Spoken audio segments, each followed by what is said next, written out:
Olá pessoal, bom dia, boa tarde, boa noite. Eu sou Marcos Tanaka Reis, diretamente dos estúdios ECD, dando as boas-vindas a vocês que nos ouvem. Temos a alegria de anunciar que este é o podcast Áreas Contaminadas em sua 7ª temporada no ano de 2026.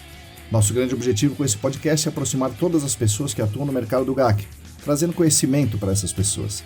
Esse conhecimento vem na forma de conceitos técnicos e discussões de mercado e também conhecendo e reconhecendo melhor nossas amigas e nossos amigos que compartilham essa atuação e, por que não, essa paixão conosco.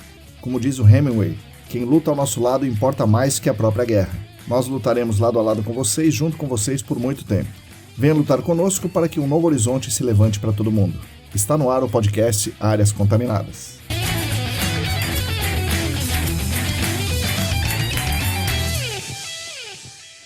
Olá! Para todo mundo que está aí lavando a louça, arrumando as gavetas, preparando o campo, preparando aquela proposta, bom dia, boa tarde, boa noite. Este é o episódio 263 do podcast Áreas Contaminadas, é o 9º de 2026 e o 9º da 7ª temporada. É isso aí, vamos completar 6 anos em junho, uma marca muito legal. Espero que estejamos conseguindo suprir as expectativas e ajudar vocês nessa caminhada pelo GAC. Com certeza continuaremos tentando dar o nosso melhor para essa construção coletiva. Aqui no podcast Áreas Contaminadas misturamos material técnico, conceitos, referências, normas, artigos, com espaço para discussão e reflexão e, por vezes, sendo espaço para nos conhecermos melhor, trazendo aqui pessoas que realmente fizeram e fazem o GAC acontecer, para que elas nos ensinem um pouco e nos contem suas belas histórias, como é o caso do episódio de hoje. Os nossos episódios são editados com muito carinho pela querida Lilian Coreaço Riz, que também é nossa revisora, gerente, coordenadora, analista, assistente de QAQC, enfim, é o coração e a alma dos estúdios ECD. Os episódios são oferecidos pela ECD Training, que é a nossa empresa, dedicada a oferecer cursos e treinamentos em company, e são oferecidos também pela comunidade de apoiadores e apoiadoras do Apoia-se. A nossa campanha de financiamento coletivo no Apoia-se existe há pouco mais de 5 anos. É muito importante para a gente, primeiro porque nos ajuda muito a pagar os nossos boletos, e além da questão financeira, dá para dizer que é a grande responsável por estarmos aqui, porque essa é uma ação, uma demonstração de carinho, uma homenagem que essas pessoas fazem voluntariamente a nós. Esse carinho nos mostra o quanto essas pessoas acham importante que continuemos fazendo o que estamos fazendo. Saber que há pessoas que consideram o nosso trabalho relevante, como eu digo sempre, é algo muito potente que nos dá muita força para continuar por aqui. Se você também quiser e se você também puder se juntar a esse grupo de atualmente 47 pessoas, é simples. É só entrar no site apoia.se/ECDambiental, que tem tudo muito bem explicadinho por lá. Mais uma vez, em nome da família ECD, em nome de toda a comunidade que se beneficia dos conteúdos gratuitos, muito obrigado aos apoiadores e apoiadoras.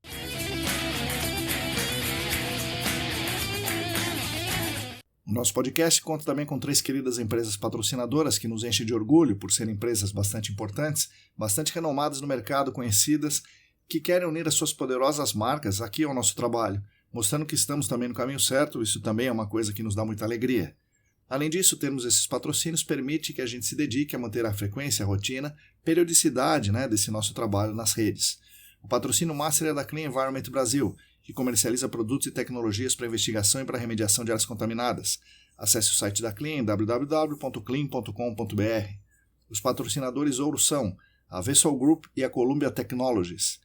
Agradecemos demais essas 3 empresas que nos ajudam muito financeiramente e também dão aquela força, implicitamente dizendo para a gente continuar e com certeza continuaremos. Relembro vocês que esse nosso podcast semanal está no ar no YouTube, nos agregadores de áudio como Spotify e também no Substack da ECD Ambiental, ecdambiental.substack.com. E além do podcast, temos também a nossa newsletter quinzenal com notícias do GAC, meio ambiente, ambientalismo, economia, ciências e outras coisas. Na descrição desse episódio vocês podem encontrar o link de inscrição para a newsletter.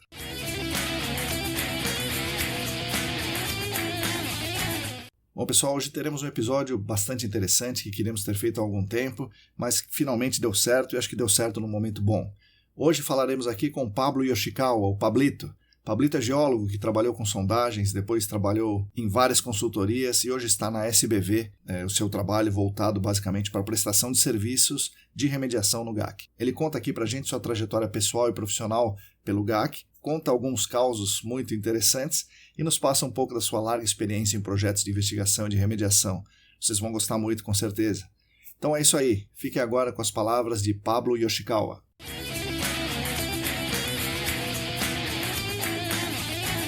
Oi pessoal, bom dia, boa tarde, boa noite. Hoje eu estou aqui com mais um convidado ilustre, o Pablo Yoshikawa. Pablo, bom dia, boa tarde, boa noite, bem-vindo ao podcast. Bom dia, boa tarde, boa noite, pessoal. É uma honra estar aqui com você, Marcão. Uma alegria imensa. E chegou minha vez finalmente. Sim, pois é, a gente falou antes, eu tô para te chamar faz tempo, mas daí é uma coisa e outra, né? Exato. Mas enfim, deu tudo certo, que bom que você está aqui. Pablo, vou começar com uma pergunta um pouco diferente do usual. O que é mais difícil? Acompanhar aquela sondagem maldita no sol, aquele negócio dando problema, embuchando o solo, o mostrador ficar preso? Ou participar daquelas reuniões assim intermináveis com o cliente, dando bronca em você e tal? O que é pior aí? Olha, eu vou ser muito honesto, Marcão. Bom, lidar com pessoas é um baita de um desafio, né? Eu acho que é um dos maiores desafios de qualquer trabalho, né? Os problemas técnicos ali a gente consegue resolver de um jeito ou de outro, mas às vezes os problemas que são gerados pelas conversas entre as pessoas, né, ou pelas relações pessoais, podem ter uma duração um pouco maior e consequências um pouco piores, né? E o Sim. oposto também é verdadeiro, né? Você pode sair de uma reunião muito, né, assim, com tudo bem resolvido, né? Aquela sondagem tá lá te esperando, ela não vai sair dali, né, você não vai conseguir fugir, né? São duas situações que você não consegue fugir, né? De uma reunião difícil e também de uma sondagem difícil, mas eu acho que às vezes lidar com as pessoas o desafio é um pouco maior. A técnica, você vai lá, você dorme, no dia seguinte você acorda, você pensou, Isso, com uma você chega com ideia alguma aqui. ideia e aí vai em frente, né? E dá certo. E acho que tem uma sondagem, tem outra coisa que ajuda, é porque todo mundo está querendo resolver. O sondador quer resolver, o auxiliar quer resolver, o chefe quer Exato, resolver, todo mundo quer resolver. Na exato. reunião, nem sempre, né? Nem sempre, exatamente. Bom, ótimo ponto, é isso mesmo. Mas, Pablo, agora vamos do começo. Onde o pequeno Pablo, o Pablito, né? Aí, o Pablito mesmo, onde ele cresceu, o que ele gostava de fazer e que rumo te levou para geologia, que não é um negócio tão comum assim, né? Escolher geologia. Curioso, Marcão. Eu sou nascido em São Paulo, né? Uhum. Nasci em São Paulo. Fui concebido no Ceará. Meus pais estavam numa viagem lá, bem em Riponga, pós uma aventura deles de trabalho no norte do país, né? Eles trabalhavam no Projeto Jari lá. Ah, caramba. Eles trabalharam no Projeto Jari, minha mãe professora, meu pai administrador, então meu pai foi na parte de financeiro e minha mãe na parte de educação. Saíram do projeto, terminaram o projeto a parte deles lá, juntaram uma grana e foram montar um bar em Fortaleza. Caramba. Montaram um bar em Fortaleza. Bom, fui concebido lá, É. vim morar em São Paulo, Zona Sul de São Paulo, fui criado, né, nasci em São Paulo, fui criado na Zona Sul de São Paulo, aí divisa de São Paulo com Diadema, Legal. bem no sul aqui. Estudei, enfim, em colégio católico aqui na Zona Sul. Numa dessas viagens do terceiro colégio, eu estava decidido a fazer odontologia. Uhum. Eu decidido a fazer odontologia por conta da influência de um amigo do meu pai e tudo mais. Mas aí fui fazer uma viagem de campo para o Petar, Certo, né? certo. No Petar, no terceiro colegial. E chegando lá, um dia eu passei mal de comida e tal, fiquei no alojamento e me chega uma turma da GEL com o Ivo e o Carmen, né? O professor lá de terrenos cársticos, É. chega lá para dar uma aula e eu fiquei sentado no fundo, ele dando uma aula de espeleologia, né, teórica para uma turma lá, É.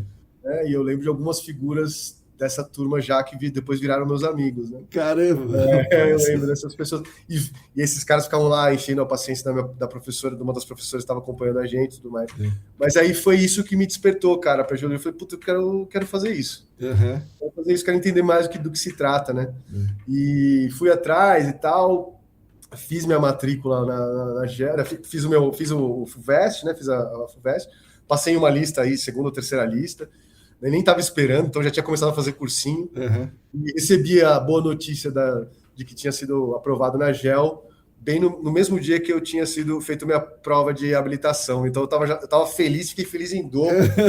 E fui parar lá na GEL para fazer minha matrícula, né? Então já tinha rolado um mês de aula, eu entrei numa turma que já tinha passado Meu o trote, Deus. cheguei de paraquedas, literalmente de paraquedas, mas foi assim que eu cheguei na geologia. Essa foi meu caminho das pedras, né? Que ano que é isso aí? Isso foi em 96 para 97, Caramba. né? 96 para 97 já se vão aí bons anos. Já quase 30. Putz. Quase 30, cara. Quase 30 anos aí enfim, de geologia. E aí, assim, muita gente vem aqui e é da geologia. O meu pai fez geologia na mesma escola que você, né? Só que Aham, bem antes, claro. aham. E aí a pessoa na geologia não vê áreas contaminadas, né? Talvez veja hidrogeologia, mas vê muita geologia de mineração, né? Que vai ser terminada lá na mineração. Muita gente vê geologia da geotecnia, alguns vão para o petróleo. E o que te levou não em áreas contaminadas diretamente, mas o que te levou para a nossa área ali? Foi curioso também, né? Foram 5 anos de curso que eu estava muito indeciso com o que eu ia fazer né, Uhum. no trabalho, né? E eu fiz.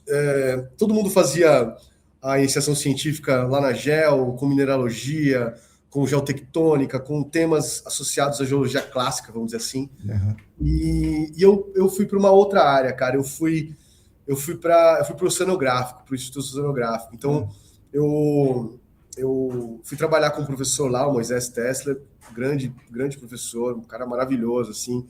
Foi uma baita referência, assim, na minha vida profissional. E fui trabalhar com oceanografia geológica. Era monitor das disciplinas, acompanhava as viagens, né?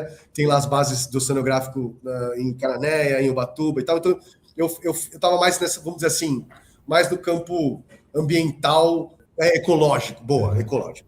Então, e aí, só que também eu sabia que isso não ia me levar a lugar nenhum, a verdade era essa, né? Uhum. Ou eu ia fazer mestrado na oceanografia geológica e fazer doutorado depois.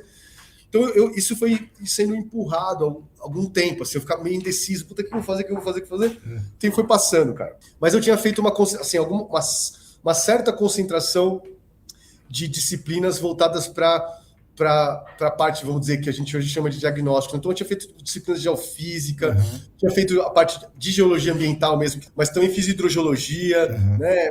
Fui para esse caminho, né, mais para essa área. E muitos dos meus amigos da época já estavam fazendo estágio em consultorias. Certo. Naquele início, né, ali, né? A RN contratava muito, a Geoclock contratava muito estagiário, né? Você tinha essas duas grandes, né, trabalhando, você tinha as pequenas já começando a aparecer, algumas empresas pequenas já começando a aparecer. Fiz um estágio nos primórdios, né, da BTX, né? Até encontrei o Bisa num evento de um amigo em comum, a gente falou disso, né? Fui o primeiro estagiário, Caramba, é mesmo? Eu chutei o estabilizador lá, desliguei o computador numa planilha gigante que a gente estava fazendo, as coisas, né, de estagiário. Mas, enfim, terminou a minha bolsa, tal, formatura, 2001, blá, blá, blá. O que eu vou fazer, né? Bom, aí também foi ainda onde o meu caminho cruzou, assim, minha primeira sorte, assim, meu primeiro episódio de sorte, né, de coisas acontecendo boas na minha vida. A Alaine, né, a esposa do Cláudio Lemos, grande amigo, me indicou, falou, olha, tem uma empresa de perfuração que está precisando de alguém. Você topa que eu mande seu currículo para lá? Bom, história encurtada. Fui trabalhar com o Newton, com o Fernando e com o pessoal da Ingesolos. Então, e aí eu não tive mais vontade de sair desse mundo, Marco. Então foram 8 anos aí 8 anos, cara. 8 anos que eu fiquei na Ingesolos, assim, tive muitas propostas para sair, para ir para consultoria, mas não conseguia sair, cara. É um ambiente muito divertido, né? Nesse sentido, assim, muito legal, coisas muito legais para fazer, muita viagem, né? Pessoas incríveis, né? No caminho também. Então, foi isso que me colocou no mercado de áreas contaminadas, né? Pela sondagem, o que é pouco. Pela sondagem, pelo serviço, né? E, puta, fui muito sortudo de cair numa empresa como a Ingesolos, onde eu aprendi toda a minha base, né? Minha base para áreas contaminadas foi lá, né? Primeiro trabalhando com o Newton e com o Fernando, pessoas que têm os procedimentos, me ajudaram também a desenvolver aí vários padrões, né? Que são seguidos até hoje, né? As melhores práticas, né? Vamos dizer assim. E aí eu tive outra sorte, né? Que eu trabalhava com os meus amigos, né? Com amigos que estavam em outras empresas, né? Então eu fiz muito campo com muita gente que hoje está aí, fizemos muita coisa juntos aí, né? Com muita gente que está no mercado aí, né? E nessa época eu era geólogo de campo, né? Fazia acompanhamento de sondagem. ambiental, né? Então muito geoprobe, e a EG Solos tinha na época os melhores geoprobes do mercado, né? Tinha os melhores equipamentos de sondagem do mercado. Então eu trabalhava junto com o Newton e com o Fernando nessa frente, durante os 3, 4 primeiros anos foi isso, e aí com o afastamento um pouco do Newton do campo, né, algumas mudanças na empresa, eu também assumi lá junto com o pessoal a parte de liderança de campo dos projetos de geotecnia, né, de sondagem SPT para construção civil, que também é outro mundo que também traz uma bagagem, né? Assim, um aprendizado, né? Uma vivência ferrada. Uma vivência de técnica e de relacionamento interpessoal. Sim, principalmente isso, né? Principalmente bastante relevante, né? E foi isso, assim, a junção disso que me fez ficar tanto tempo, né, Gessol? Tomar a decisão de sair, né? Foi uma decisão bastante difícil na época, né? E, enfim, foi isso que me botou para dentro do mercado, Marcão. Então, eles falam até hoje de você, falam muito bem, claro, né? Putz, o Pablo é uma pena, né? A gente sempre quer ter uma pessoa como ele aqui e tal. Depois, né, do tempo, os projetos, a gente vai pegando projetos diferentes, né? As coisas começam a ser decididas de outras maneiras, você começa a entrar no esquema de consultoria, preço e tal. Eu sempre tive muito essa batalha de trabalhar com eles, né? De colocar eles para dentro dos projetos, sempre que eu consegui, né? Eu sempre fiquei muito feliz, né? Por onde eu passei, né? De ter conseguido trabalhar com eles, porque realmente é uma baita numa escola, né? Sim. Foi a primeira sorte, vamos dizer assim, da minha carreira foi lá. Ter encontrado essas pessoas. Essas pessoas têm cruzado o meu caminho. Legal. Bom, e daí você já está de cabeça nas áreas contaminadas e tal, e você sai da sondagem em algum momento e vai para as consultorias. E aí são algumas consultorias, e o que você faz nelas, tal? Como é que funcionou? Algumas consultorias. Vamos lá. Eu saí de lá, que eu tive uma proposta para ir para Waterloo. Então eu trabalhei, na época, o Paulo Santos ainda estava na Waterloo. Sim. Foi a convite dele que eu aceitei, né? Então, Paulão é também uma figura muito importante aí na minha trajetória, um amigo mesmo, assim. Fui trabalhar com ele, reencontrei antigos amigos da faculdade, já trabalhavam com ele também. E aí foi de novo, Marcão, aquela coisa de sorte, né? Uma pessoa saiu, eu comecei como geólogo de campo também, acompanhando a parte de campo, né? Então, assim, eu tinha 8 anos de sondagem e não sabia fazer relatório, bicho, não sabia escrever, né? Então, eu já caí numa empresa em que o mais fraquinho lá, fazia todos os desenhos, analisava tudo e montava um relatório, fazia PDF, o mais fraquinho, tá? E eu caí lá de paraquedas, sem saber fazer relatório, sem saber, né? Sem ter lido como transforma em PDF, nem ligando, exato, nem como é que imprime essa porcaria aqui.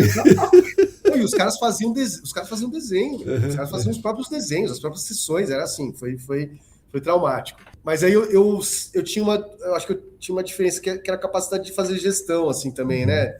Gestão de crise, né? Um pouco também aprendida na parte de sondagem, né? Então, quando rolou uma oportunidade, eu subi muito rápido para coordenador.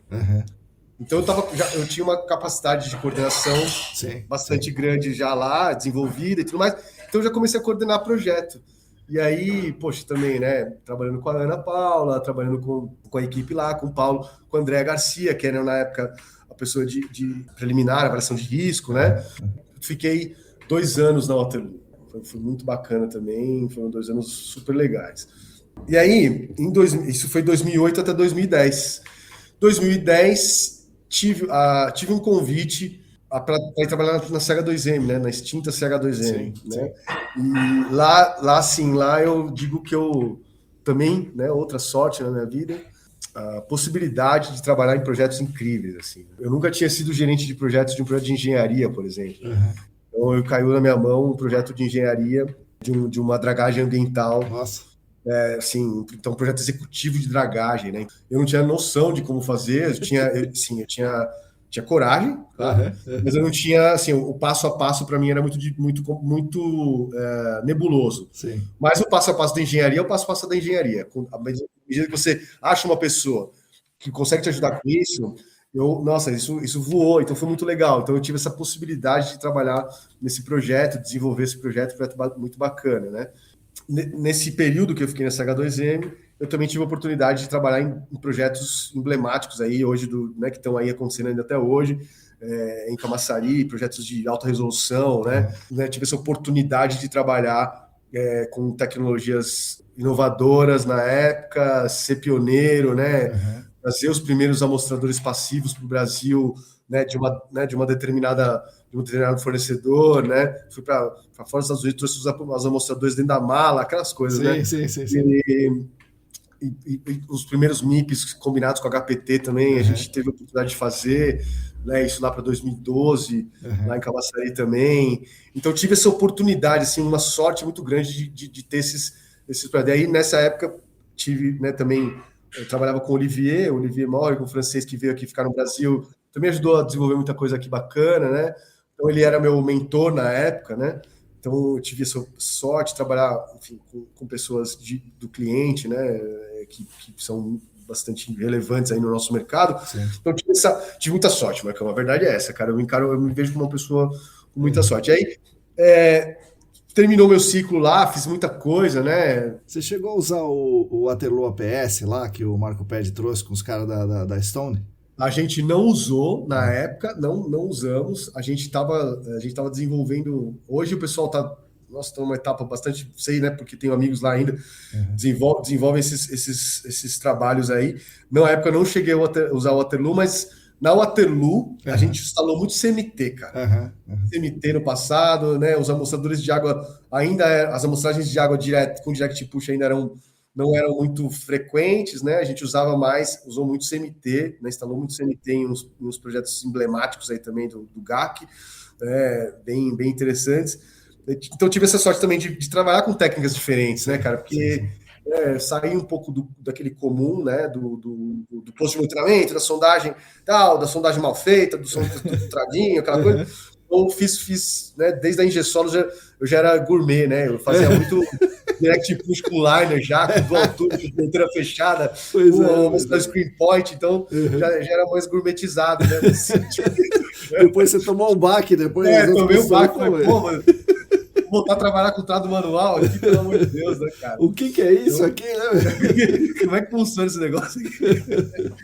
Mas brincadeiras à parte, faz tudo, né? É tudo o que eu falo, né? A gente tem que ter a caixa de ferramenta cheia, né? A gente tem que saber, e tudo tem o seu uso no momento certo, né? Então, hoje em dia, né, mais ainda, né? Te fala, né? Tá muito avançado, né? O pessoal não brinca em serviço, não, né? Então, as coisas mudaram bastante, né? Então, é muito legal de ver isso tudo acontecendo. Daí, 2010, saí da CH2M, fui para 2015, desculpa, 2015, fiquei de 2010 a 2015. 2015 saí, fui para Rumble Environ, depois virou só Rumble. Fiquei 2 anos lá, conheci minha esposa, né? Hoje, assim, foi uma vivência muito importante também, né? De tanto do lado pessoal, assim, né? Porque é uma pessoa que, né, minha companheira de vida aí agora, e a gente está junto, né, desde então. Do ponto de vista profissional também, cara, estava te falando um pouco no começo, tive assim, oportunidades muito incríveis de trabalho, né? Então, na Rumble, tive um projeto nos Estados Unidos, assim, trazido pelo pessoal dos Estados Unidos, de um projeto de arbitragem, assim, que a gente era consultoria independente, um projeto de arbitragem entre duas empresas, entre o Estado, né, o Estado do Equador, com uma empresa espanhola de exploração de petróleo. A gente era consultoria independente, que preparava um relatório para falar quem estava mentindo mais. Nossa! Né? Fizemos campo. Esse caso do Equador é o puta caso famoso, né? 2016, é isso por aí? 2017, né? 2016, é Perenco, cara. É um caso emblemático aí também, né? Então, fui também chamado, né? O pessoal lá da Rumble me chamou porque falou: o Pablo tem muita experiência em acompanhamento de sondagem e ele é um ambiente super inóspito, né? A gente tava falando de Amazônia Equatoriana, assim, né? Um lugar muito maluco, assim, as moscas desse tamanho, assim, né? Mosca do tamanho do urubu, assim, né? Então, a gente foi para lá, né? Uma equipe, foi eu, a Bia, a Thaís, que hoje tá nos Estados Unidos, encontrar uma equipe multinacional, de fato, né? Da Rumble na época, para fazer esse projeto. Então, tinham 3 americanos, 2 espanhóis e 3 brasileiros nesse grupo que fazia os trabalhos, sendo supervisionado por equipes das duas partes interessadas. Certo. Os caras não sabiam o que a gente ia fazer no dia. Certo. A gente entregava o roteiro do dia para eles. Tava todo mundo no mesmo hotel, então era uma situação super desconfortável, né? Mas que não podia falar. Não podia falar muito. A gente tinha segurança, né, armado 24 horas, porque já esse problema no Equador é um problema recorrente. Tiveram problemas de outras exploradoras de petróleo Sim. fazendo esse tipo de sacanagem, vamos dizer assim, com o país, né? Sim. E então tinham problemas com povos ancestrais, né? Com o pessoal. Então, sim, cara, experiência muito, muito incrível, assim, né? Isso foi minha saída, né? Eu saí da Rumble após concluir esse projeto. Você falou com a população também? Conseguiu falar ou não tinha? A gente entrava em propriedades privadas, né? Que tinham sido impactadas pela lama de perfuração. Sim. Então a gente tinha esse contato. Cara, é um povo muito sofrido, bicho. Um povo muito sofrido, assim. Um país maravilhoso de lindo. Equador, parte que a gente conheceu, assim, nossa, meu, um país muito lindo, um povo muito receptivo, muito alegre, né? E assim, nessa situação sofrendo muito, né? Sim. Então, né, sem muito saber o que fazer, né? A gente teve esses contatos também, bem interessantes, assim, bem bacanas. Isso foi final de 2017, né? Em 2017 eu saí da Rumble e voltei para CH2M, que já tinha virado Jacobs. Certo. De 3 meses virou Worley. Então, e aí eu conheci outras pessoas que estavam lá, né? Voltei para uma casa mais ou menos velha conhecida.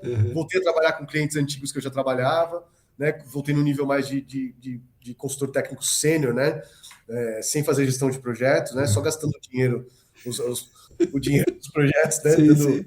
Gastando horas, né? Mas um olhar técnico, né? Um olhar técnico, E é melhor, assim, eu acho melhor, não sei o que você acha. Eu também gosto, Marcão, eu gosto muito da parte técnica, né? Acho que, apesar de não ter feito mestrado, nem doutorado, nem uma pós-graduação, né? Que é uma das minhas, como que se diz? Das minhas frustrações, assim. Frustrações, exatamente, de não ter feito uma pós, mas assim, ao mesmo tempo, a vida prática, lógico, né, me trouxe onde eu tô, né? Não, a vida do trabalhador é assim, não é mole, não, mano. Exato, não é mole, não, né? Fiquei um ano lá, teve essa transição, né? Eu sei que hoje o pessoal tem uma situação um pouco mais estável, mas passei por essas transições também. E sempre foram. O que interessante, assim, minha carreira sempre foi momentos de construção, as empresas sempre estavam crescendo, né?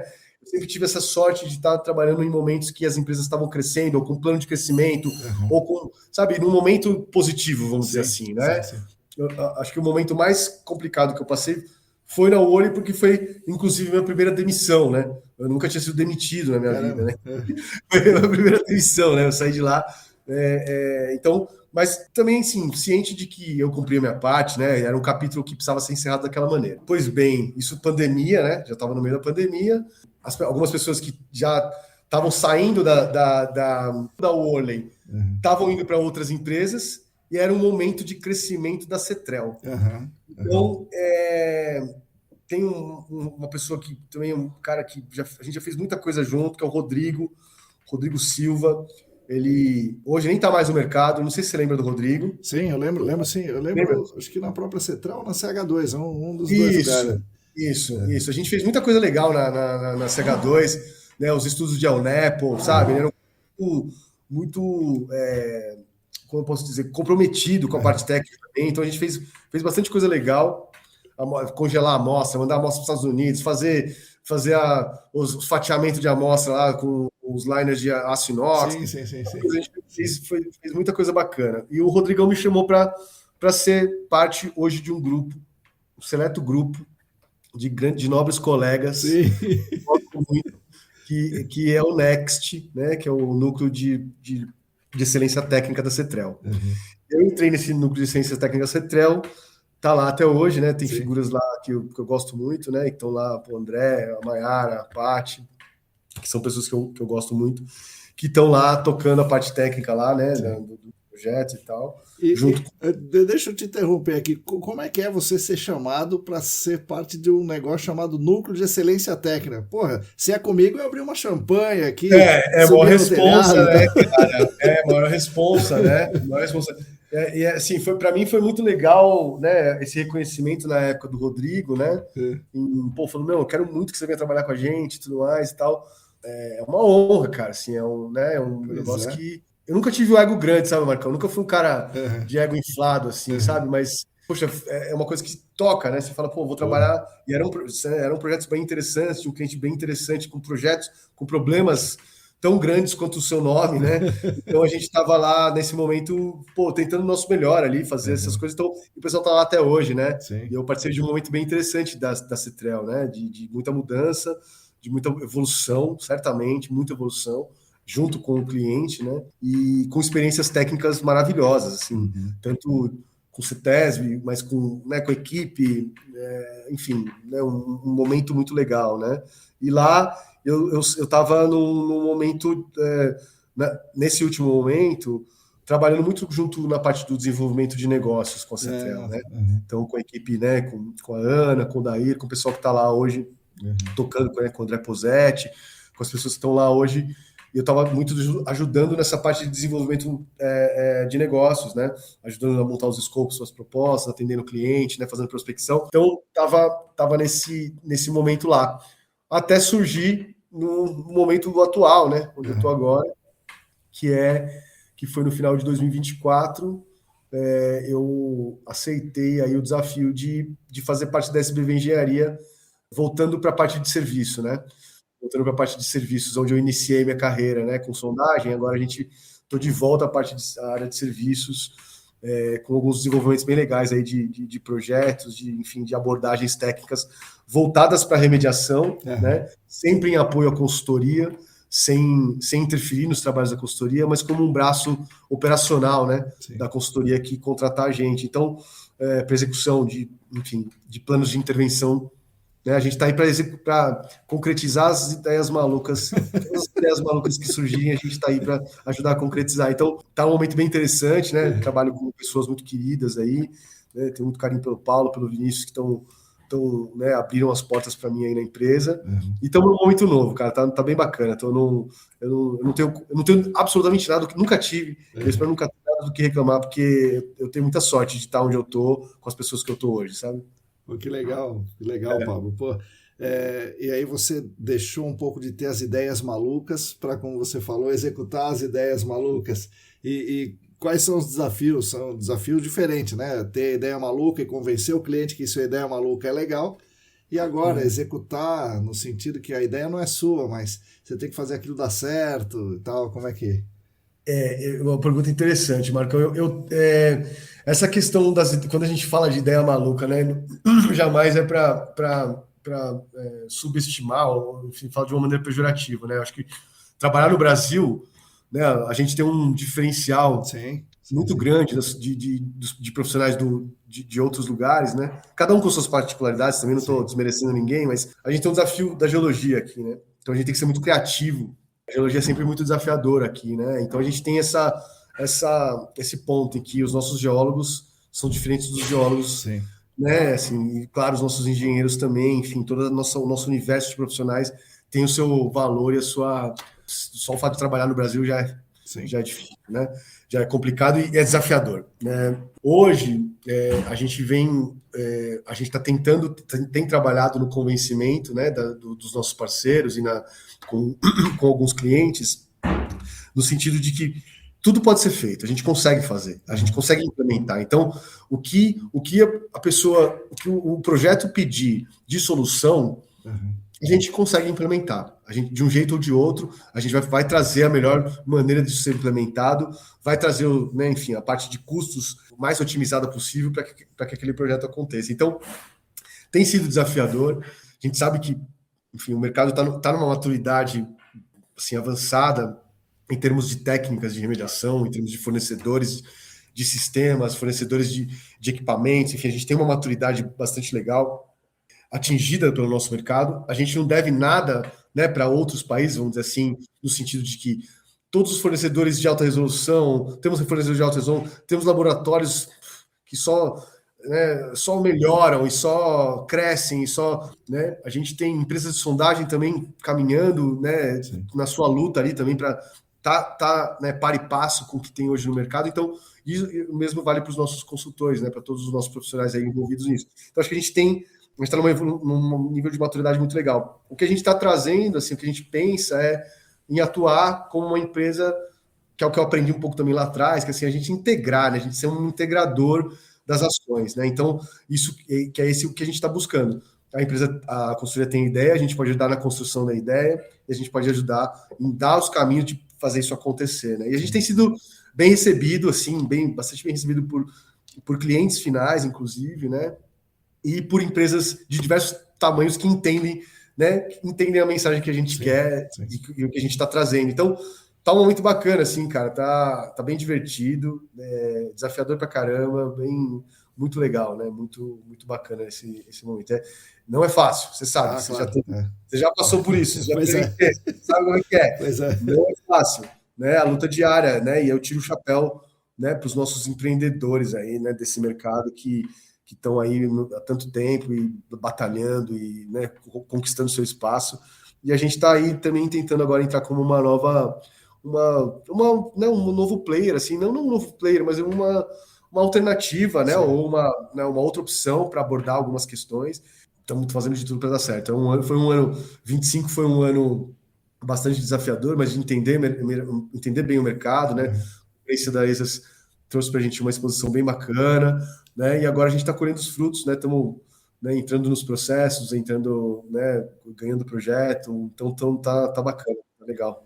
E é uma empresa de soluções para remediação, né? Não simplesmente escavação, nem simplesmente obras, né, necessariamente, mas sistemas de qualquer tipo. É isso? Soluções para remediação, você falou a palavra certa. A gente fala que a gente está falando de serviços integrados em remediação, né? E aí esses serviços integrados incluem desde engenharia, então a gente ajudar a consultoria na elaboração do conceitual, né, fazer engenharia básica aí, o projeto executivo, e aí partir para a implementação de qualquer tipo de projeto, né, trazer equipamentos, se precisar, né, escavações controladas, com escoramento adequado, com projeto de escoramento adequado, com projeto de escavação adequado, né, projeto de rebaixamento, né, fazer escavação, porque buraco faz aqui em sondagem, né, Marcão? O buraco lá, o cara pode chamar a sondagem de buraco, né? O buraco não é sondagem. Né? Então, isso vale para escavação. Então, a gente estamos nessa linha aí, e assim, a SBV ela tem uma história longa, já de 10 anos, muito voltada para tratamento voltada para o saneamento, né, para o mercado de saneamento. Né? Então, a gente tem um background e um conhecimento acumulado, né, de projetos de tratamento de efluente, tratamento de resíduos, muito interessante, que podem ser aplicados para a nossa área, para as áreas contaminadas, de um jeito diferente, né, com um certo rigor, com rigor diferente, com algumas técnicas, com algumas abordagens diferentes. A gente estamos apostando bastante nisso e tem sido muito legal, assim, sabe, ver a receptividade do mercado, né, dos nossos amigos aí com relação a isso. Estamos nessa fase, Marcão, estamos nesse momento aí. Legal. E como você está andando pelo mercado, né, conversando com bastante gente, o que você vê no GAC daqui para frente? Porque tem muita gente do GAC que pensa em ir para, sei lá, ESG, ou o próprio saneamento, né? Ou mineração. Saneamento tem um mercado muito maior que o GAC, só para comparar, né? O que você vê de perspectiva para frente? Olha, Marcão, o mundo está muito maluco, né? Sim. O mundo tá muito esse maluco. Momento que nós estamos falando está meio esquisito demais. Está bem esquisito, né, cara? Está um pouco mais esquisito, vamos dizer assim, né? Não é só uma guerra lá na Ucrânia, agora está um negócio meio estranho. Bom, mas tirando esses impactos, né, que estão muito fora do nosso controle, né, estão muito além do nosso controle, né, assim, mas que estando além do nosso controle, eles têm uma influência muito grande no nosso mercado, né? Eu diria assim que tirando esse cenário, vamos dizer assim, eu acho que a gente está num cenário, a gente está num momento de maturidade também do mercado, em que os empreendedores ou os clientes finais já têm uma né? Sim. Dependendo do tipo de mercado que aquela consultoria ou que aquela empresa atua, tem níveis de maturidade diferentes, mas a indústria já está calejada, Sim. né? Sim. O mercado imobiliário, né, de real estate está também já super calejado, já Sim. está, né, anda com as suas próprias pernas, né, tem o seu movimento lá já bem estabelecido, né? Eu vejo que a gente está num momento, eu vejo um momento de estabilidade, vamos dizer assim, que vão continuar aparecendo grandes projetos, e aí você tem que estar bem posicionado para estar perto desses grandes projetos, né, de desenvolvimento ou de redesenvolvimento de áreas. Tem lá os elefantes brancos, vai ter sempre aparecendo lá, né? Quem estiver perto que vai conseguir montar. Mas mas eu vejo como um momento de maturidade, né? O mercado está maduro, assim, é um mercado estável, desafiador para caramba, né? Super desafiador, com concorrência, né? Muitas empresas concorrendo no nível de todos os níveis, né? Nível de consultoria, nível de serviço, né? Com muita concorrência acontecendo. Mas eu acho que isso demonstra a maturidade que a gente está. Eu não sei como você enxerga, assim, hoje você está bastante envolvido na parte vamos dizer, da parte de educação e de desenvolvimento, né, acadêmico e tudo mais, né, formação dos nossos profissionais, né, de GAC. Eu não tenho muito esse contato, então não sei como isso está acontecendo, não sei se isso se continua com o mesmo volume, né, vem ainda o tanto de gente que vinha antes para fazer os cursos e né, a pós-graduação. Então, acho que isso também é um demonstrativo de como termômetro, né, que vem um termômetro de como das pessoas que veem o mercado um pouco mais de fora, né, também, né? Você ainda vem com um mercado de oportunidades, né? Sim. Eu vejo, assim, a gente tem que buscar a nossa, né, a gente tá na nossa batalha ali do dia a dia, então, né, a gente nunca pode baixar a cabeça, a gente tem que estar sempre correndo atrás, né? Independente de como estão as coisas, a gente tem que estar correndo atrás. Então, essa é até uma curiosidade que eu tenho, sabe? De ver de como que do lado de formação, né? Como que você tem visto também, né? Os novos entrantes aí, né? As novas entradas de alunos e de profissionais e tal, né? Acho que eu tenho visto, viramos aqui o jogo, né? Eu que vou responder.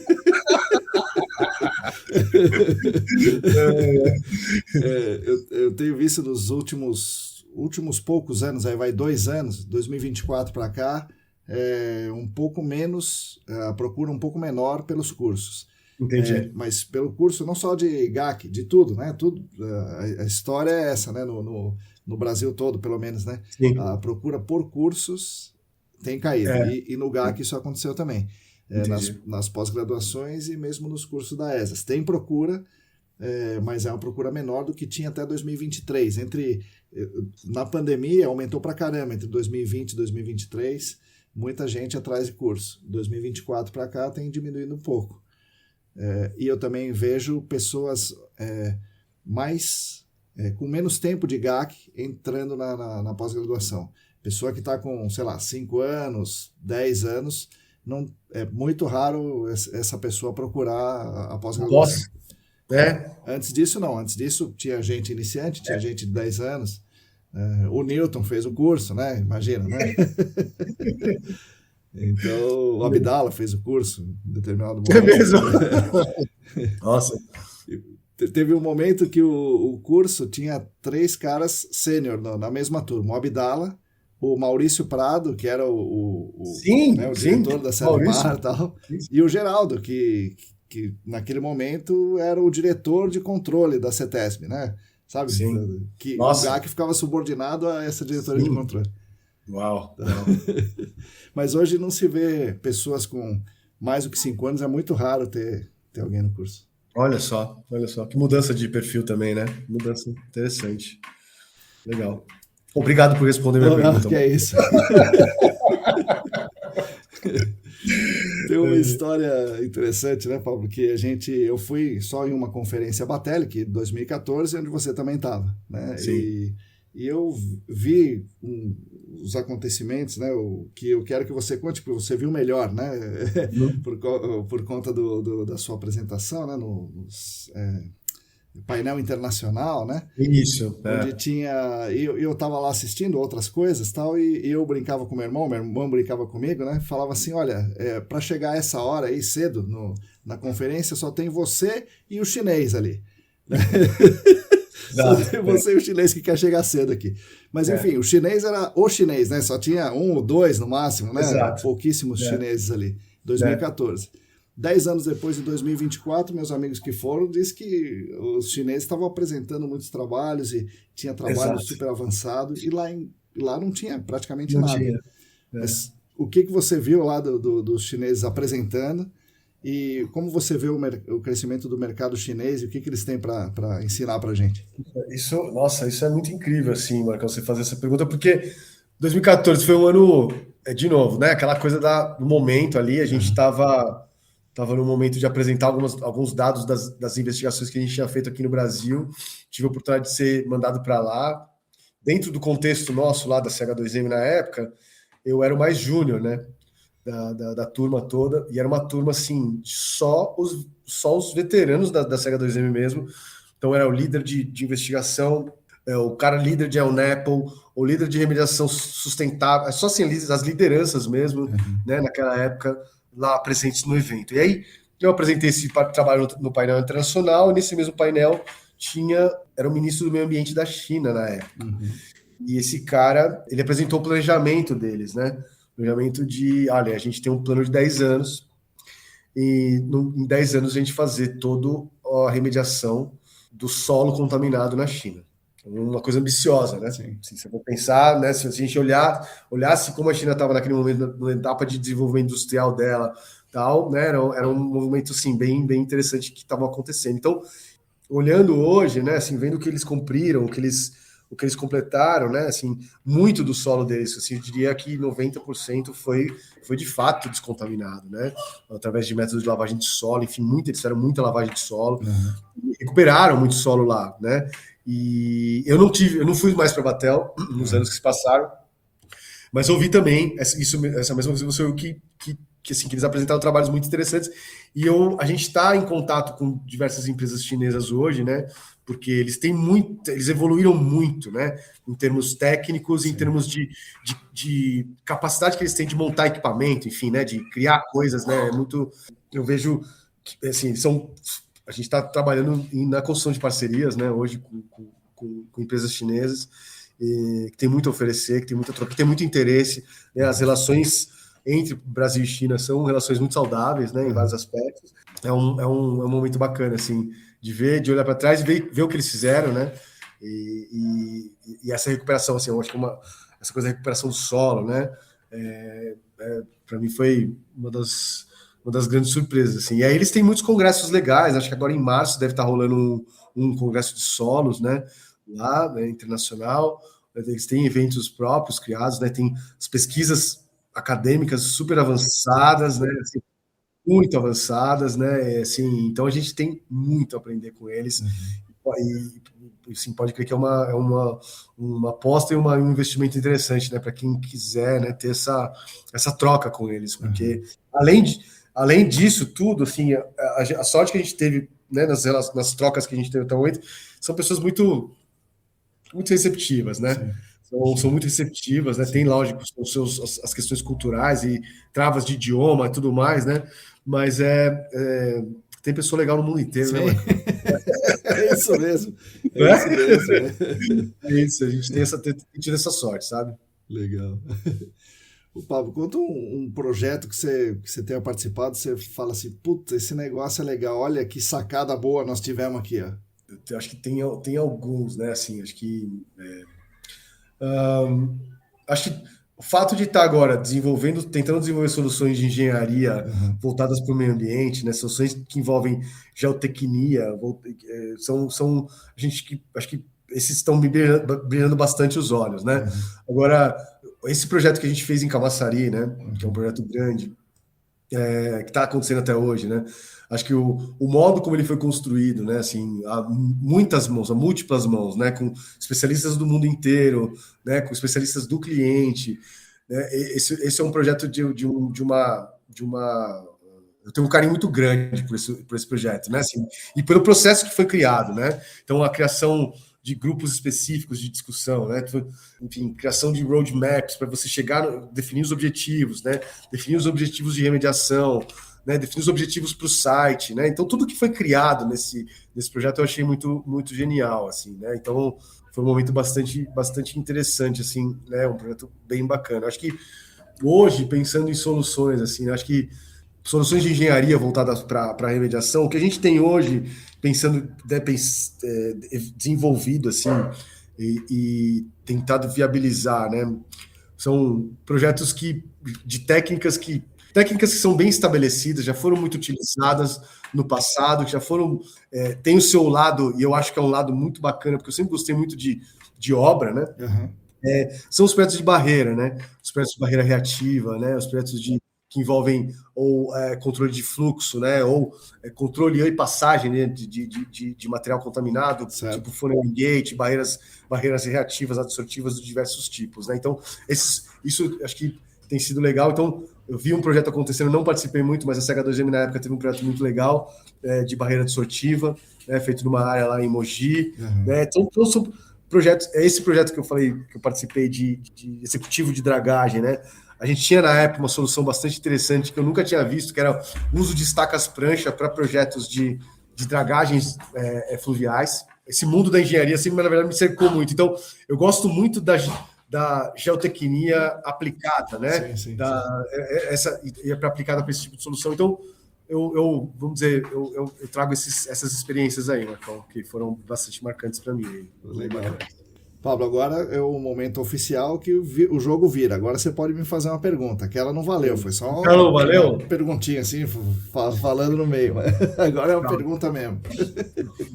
Mas vamos lá. Como que você está vendo assim como que você está vendo o momento, né? Assim, porque você já passou da parte de prestador de serviço, né? Consultor técnico, vamos dizer assim, de uma área bastante específica, né?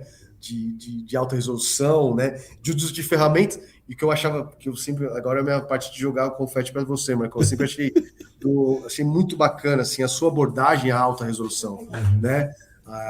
Que é um pouco diferente daquela questão só do uso de MIP e tal. Então você usar o CPT, né? Usar as ferramentas de geotecnia também para a parte ambiental. Eu sempre achei isso sensacional, assim, muito, muito bacana. E, então, você já passou por isso, aí agora você está, né, muito focado nessa parte de formação do profissional e tipo de educação e tudo mais. Eu não sei, você já foi consultor? Não. Não? Olha aí, cara. Olha aí, pessoal. Mas, enfim, eu queria entender assim, também como que você enxerga, porque eu acho legal assim, a gente ter as visões, né? Eu estou hoje também na rede Nicole lá como presidente da parte de serviços, né, da área de serviços. Então, a gente tem contato com a universidade, contato com o cliente. Então, eu tento formar uma visão, né? Eu queria saber como que você enxerga, assim, como você está enxergando o momento do mercado. Legal, sim. Eu não fui consultor de consultoria, assim. Eu já fui consultor para consultoria, né, ajudando. Consultor independente. Isso, de consultor para consultoria. Isso aí. Eu acho que assim, o grande controlador do mercado é o órgão ambiental. Se o órgão ambiental, por algum motivo qualquer, deixar de exigir, aí vai ter um mercado muito inferior, claro, né? Os grandes clientes estão estáveis, né? Estão conscientes da estabilidade da coisa. Existe o GAC precisa disso, então a gente vai fazer o que está sendo pedido. For necessário. Então, isso deve se manter, como você falou, né? Isso vai se manter, a não ser que o GAC como um todo caia. Ainda que caia, o grande cliente acho que vai continuar a fazer, porque ele vai cair momentaneamente, mas ele tem obrigações do exterior, de ESG, exato, então, corporativas. O grande cliente vai continuar. O que talvez oscile é o pequeno cliente, né? A pequena indústria e tal. Isso é fortemente dependente da atuação do órgão ambiental. Sim. A universidade, ela está preocupada com as coisas de universidade, né? Assim, sempre depende de projetos, né? De projetos para fazer as suas pesquisas. De financiamento. Sim. E aí, assim, falando de pesquisas aplicadas ao GAC, eu acho que nesse momento o LEBAC, talvez, né? Embora eles estejam mais voltados às coisas, os projetos da Petrobras, do SEMPES, né? De fazer coisa específica para atender essa demanda específica, e a Unifesp, né, o pessoal da Unifesp, da Juliana, que tem batalhado também, mas numa linha mais específica que eles escolheram para fazer ali, né? Eu mesmo fiz o mestrado e doutorado na Unesp de Bauru, né, na FEB da Unesp, mas lá não depende de alguém que é de áreas contaminadas querer desenvolver um projeto desse ali. Sim, Na USP eles estão mais, eu vejo assim, né, mais preocupados com água de abastecimento. Água de abastecimento, que não está errado, né? Porque afinal de não. contas é água que a pessoa toma, né? Enfim. Exato. Mas então a universidade eu vejo também mais lenta aí no desenvolver do GAC, né? Por conta dessas questões. Eu acho então que o mercado tende a continuar por um bom tempo ainda nessa toada.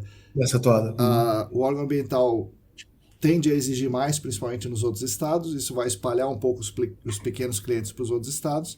Isso. Eu vejo um crescimento razoável para mineração, né? Então, mineração e aterros, antigos lixões. Sim. E os grandes clientes, aí Braskem, Petrobras, Vale, essas coisas aí vão continuar a fazer. Continuam, sim. Eu concordo. Mas legal saber disso. Bacana. Paulo, você, durante a pandemia, você trabalhou no home office, ainda mais fazendo parte do núcleo de excelência técnica da Cetral, então você não tinha coisas de projeto, né? E aí, agora você mudou um pouco, você tem que visitar cliente e tal. E como é que ficaram nas questões? E a Bia, né, sua esposa, também da área do GAC, foi mãe durante esse trajeto. Exato. Como é que ficam as questões de saúde mental e como é que é um casal do GAC, um trabalha home office, outro não? Como é que tem filho pequeno? Como é que funciona isso? Olha, ótima pergunta. Bom, vamos dar um passo atrás, né? Eu sou pai de 3, né? Sim. Então, eu tenho um menino de 17 anos, o Santiago, uma menina de 13 que vai fazer 14 anos, que é a Pilar, e uma menina linda de 2 anos e meio, quase 3, que vai fazer 3, na verdade, agora em abril, 2 anos e 9 meses, que adora. A Bia, enfim, ela tá com... Difícil de explicar, mas ela foi bem desafiadora, assim, né? Foi uma gravidez muito tranquila, né? Muito tranquila, com seus desafios também, mas muito tranquila. A gente sempre conseguiu dividir muito bem as coisas, sabe, Marcão? Legal. No trabalho, e eu tenho uma experiência adquirida, né, dos meus 2 primeiros. Sim. Então eu consegui ter esse jogo de cintura, né, para estar com todos eles e para também fazer com que a Bia tivesse mais tranquilidade durante o período de afastamento dela, né, na empresa, né. Mas eu acho que ela tirou de letra nesse sentido. A gestação foi muito legal e ela é uma mãe maravilhosa. Mas as mudanças, né, que você falou de pandemia, vamos dizer, a pandemia assustou muita gente, né? A gente ficou bastante assustado. Então, voltar para a rua foi um desafio para muita gente. E para mim foi desafiador também, né? Às vezes eu saio com um pouco de medo, né? Enfim, hoje tá muito mais tranquilo. Eu gosto muito de trabalhar com as pessoas. Hoje eu estou numa função mais de desenvolvimento de negócio, né? Uma venda técnica, vamos dizer assim. Então, eu viajo muito sozinho, né? Eu faço muitas coisas sozinho, ou às vezes com o Paulo, às vezes com o Vinícius, que são os meus parceiros lá. Então, a gente tem muito essa colaboração, né? E a gente tem uma equipe também, né, formada por outras pessoas dentro do comercial, que formam uma equipe que, né, estão na batalha também, né, na luta, né? Vendendo projetos para todas as áreas da empresa. Então, assim, a gente tem hoje a gente consegue equilibrar, né, a necessidade de uma visita, de uma saída, de uma viagem ou outra, e essas viagens nunca são muito longas, né? Eu tenho essa sorte também de não fazer viagens mais tão longas, né? Não tem que ir para o Equador mais assim. Não tem que mais para ir para a selva no Equador, só para sair de lá se demora 3 dias, né? Mas é isso, né? Então tá um pouco mais tranquilo nesse sentido. A gente está conseguindo equilibrar bem. Pablo, eu queria que você desse uma dica para os ouvintes, para as ouvintes aí, ou de filme, ou de livro, de série, sei lá, alguma coisa aí que você acha legal para os nossos ouvintes. Cara, comecei a ler um livro agora, né? Estou começando ele, na verdade, que chama Salvar o Fogo, do Itamar Vieira Júnior. Sim. Comecei a ler esse livro agora, estou nas primeiras páginas, aí não comecei de fato, mas enfim, como é um livro que eu estou começando agora, o primeiro que eu lembrei que me veio na cabeça. Legal. É a sequência do... Não sequência, mas é o que escreveu a seguir do Torto Arado, né? Torto Arado, exatamente. De filme, cara, a Peppa Pig tá aqui aparecendo. Sim. Presente. Mas, enfim, de filme bacana. Putz, cara, eu gostei. Assim, eu gosto de algumas séries específicas. Eu assisti aquela última série, The Last of Us, né? Eu achei muito bacana, né? Mas eu tenho assistido muito desenho, cara. Então... Se alguém fica de desenho, pode me chamar que tem um monte de desenho legal aí. Thomas o Trem, né? Thomas e seus amigos. Michael Cavaleiro. Meu filho mais velho assistiu bastante, engraçado. A gente tava falando disso outro dia. Dos desenhos que eles assistiam, os meus mais velhos, para minha mais nova. Mas aí tem muita coisa aí. Essa pergunta me pegou de surpresa, mas bom. Tem um filme que eu vou indicar para vocês aí, o Lorax. Não sei se os seus mais velhos assistiram. Boa. Eu lembro do Lorax, é bem legal.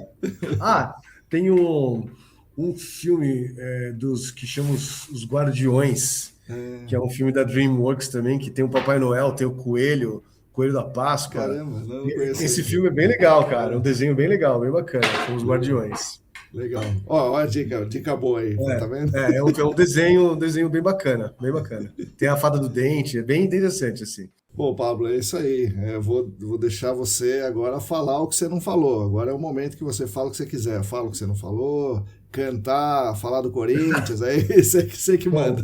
Eu sou São Paulino, cara, então eu não posso falar absolutamente nada, meu time só me passa a perna, cara. Então Poxa, Marcão, assim, falar o que eu quero falar de fato, assim, eu quero primeiro agradecer, né, você, acho que essa iniciativa, né, de tanto sucesso, assim, de tão acompanhada aí por quem é do mercado, acho muito bacana.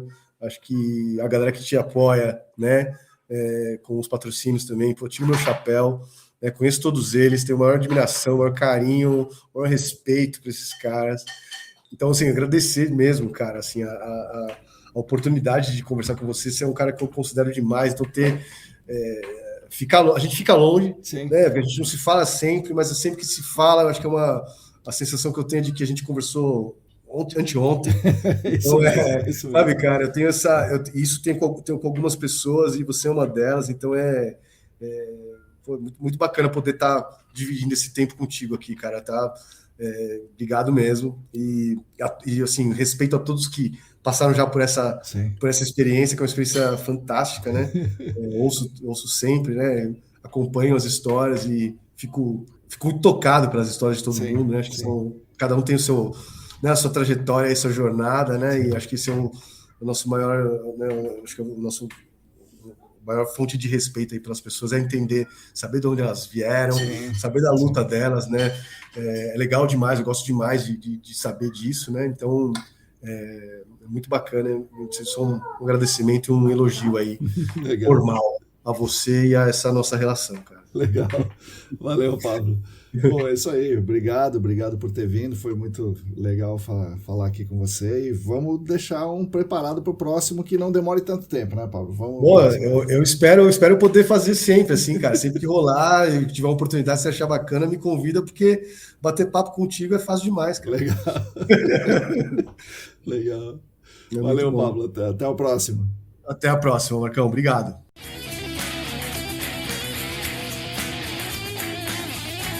Bom, pessoal, espero que vocês tenham gostado desse episódio com o Pablo e vejam que história muito interessante, né? Começando com o projeto Jari, onde os pais dele se conheceram.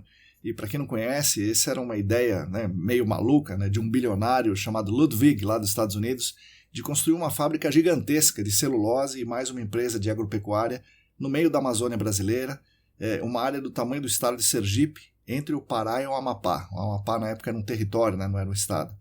O local não tinha nenhuma infraestrutura, como vocês devem imaginar. Foi necessário construir ali porto, ferrovia e 9.000 quilômetros de estradas. Tanto a fábrica em si, né, os equipamentos da fábrica, quanto uma usina inteira termoelétrica vieram do Japão em 1978. O projeto como um todo ocupava uma área de 16.000 quilômetros quadrados, teve que ter uma construção ali de uma cidade para abrigar os trabalhadores. Uma cidade incluindo hospital, escolas, etc. Realmente seria um negócio meio difícil de dar certo e, de fato, em 1982, o tal do Ludwig desistiu e vendeu todo esse complexo para um grupo brasileiro, e essa venda foi intermediada pelo governo militar brasileiro, que já estava no seu final, intermediada pelo Golbery do Couto Silva em pessoa, a grande eminência parda do fim do governo militar brasileiro. Bom, diz o Ludwig que investiu mais ou menos $1,5 bilhão. Em 1982 tinha 30 mil habitantes ali. Então os pais do Pablo provavelmente participaram do início ali, da construção, aquela construção da cidade e preparação da fábrica para aquela multidão de gente que se enfiou ali no meio da Amazônia. Deve ter sido uma experiência muito interessante, mas ao mesmo tempo problemática, Enfim, em 2025, a notícia mais recente que eu pesquisei depois de falar com o Pablo, em 2025 tinha uma notícia dizendo que o complexo Jari está parado há mais de 3 anos, com dificuldades financeiras e tal. Bom, mas além dessa curiosidade do projeto Jari, a gente consegue ver que o Pablo, talvez por conta dessa origem toda, é realmente um ambientalista. Ele gosta da natureza, ele se interessa por geologia, ele começa a se interessar por geologia numa viagem no seu ensino médio para as cavernas do Petar, e ali se apaixona pela geologia, e aí faz sua inscrição no vestibular, cursa o curso inteiro, e a sua iniciação científica é em oceanografia, mostrando toda essa veia ambiental e naturalista do Pablo.